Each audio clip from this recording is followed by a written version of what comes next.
Bonjour, je suis très heureux de vous retrouver pour cette vidéo qui est un peu particulière aujourd'hui parce que on ne va pas développer particulièrement quelque chose aujourd'hui. Je veux juste vous dire que nous allons démarrer une nouvelle série de vidéos sur la chaîne Les Mystères de l'Histoire.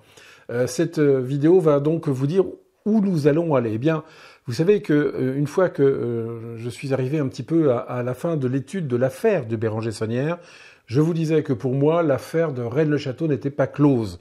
Et en effet, parce que lorsque je dis, que ce soit dans mon livre, Dans les pas de Bérenger Saunière, un voyage initiatique, que vous pouvez d'ailleurs trouver sur mon site internet dont l'adresse apparaît ici en dessous, ou bien encore dans mes dernières vidéos, si Saunière a trouvé un document, peut-être un document ancien, c'est ce que je précise dans mes travaux, probablement peut-être un écrit datant des premiers siècles du christianisme, entre le 1er et le 2e siècle de notre ère.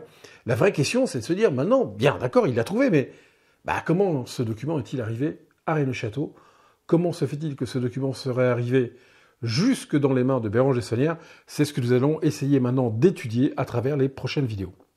Alors, y aurait-il eu, dans la région de Rennes-le-Château, la présence, j'irais, d'un clan juif, de personnes qui se seraient, enfuies de la Palestine, ou du moins qui auraient immigré de la Palestine pour venir jusque dans la région audoise, y aurait-il eu proche de Rennes-le-Château un lieu où ces personnes se seraient installées, et ces personnes auraient-elles pu être parmi les premiers chrétiens, ce que j'appelle des proto-chrétiens, et dans ces cas-là, peut-être auraient-ils pu emmener des documents avec eux, des documents qui peut-être racontaient leur vie, au moment où ils avaient peut-être connu Jésus-Christ, des documents qui peut-être est un écrit religieux, en tout cas sûrement un écrit qui raconte peut-être une réalité, mais la vraie question c'est, y a-t-il eu une présence en tant que telle dans la région de Rennes-le-Château? Eh bien écoutez, nous allons peut-être voyager pas très loin de notre village favori,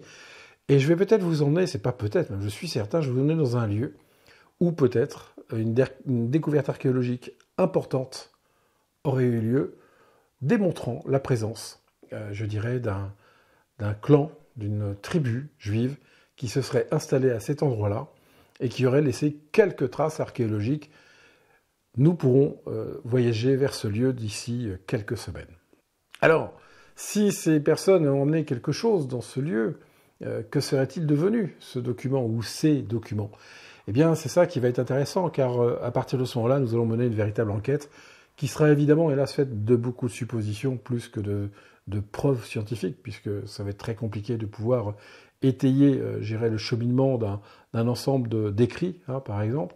Alors, est-ce que dans cette région si particulière, est-ce que des familles anciennes, des familles, présentes depuis très longtemps dans l'histoire de l'Occitanie et dans l'histoire audoise, ont-elles participé à la protection de ce document? Peut-être ont-elles permis que ce document soit caché un jour dans la colline ou proche de la colline de Rennes-le-Château. Allons-nous partir vers des familles comme les Agnors, comme les Thury, comme les Heupoul et pourquoi pas les Nègres d'Able, puisqu'on sait que les d'Able vont être extrêmement importants, ces vieilles familles occitanes qui semblent, à travers l'histoire de Rennes-le-Château, nous montrer qu'il y a un secret qui perdure dans l'histoire de ces familles. Et maintenant, est-ce que l'on peut envisager que ces familles, par exemple, auraient pu être impliquées dans la fin de Montségur? Parce que peut-être que le document qui était à Montségur, ce fameux document que les Parfaits voulaient garder jusqu'à la fin, jusqu'à la reddition de Montségur, et qui n'a jamais été retrouvé, eh bien, est-ce que ces familles auraient, là aussi, permis de protéger ce document? Et peut-être qu'un jour, ce document, à travers sa famille ou à travers autre chose, serait donc parvenu dans la région de Rennes-le-Château, à Rennes-le-Château même, jusque dans les mains de Bérenger Saunière. Et finalement, cette histoire de Rennes-le-Château est la pointe d'un iceberg, d'une histoire qui dure à travers les siècles, depuis près de 2000 ans. Alors, je vous invite à me suivre dans les prochaines semaines, à travers un ensemble de vidéos que je vais réaliser avec vous et pour vous, en vous souhaitant pour le moment une très bonne rentrée, 2022-2023, que les enfants ne soient pas trop angoissés pour rentrer à l'école, que vous-même, avec la reprise des activités professionnelles, soyez pas trop tendus. En tout cas, j'espère que nous passerons de bons moments, que nous pourrons échanger ensemble comme nous le faisons depuis maintenant plusieurs années. Je vais donc vous laisser pour aujourd'hui. Je vous souhaite une excellente journée. Je vous estime et je vous dis à bientôt. Au revoir.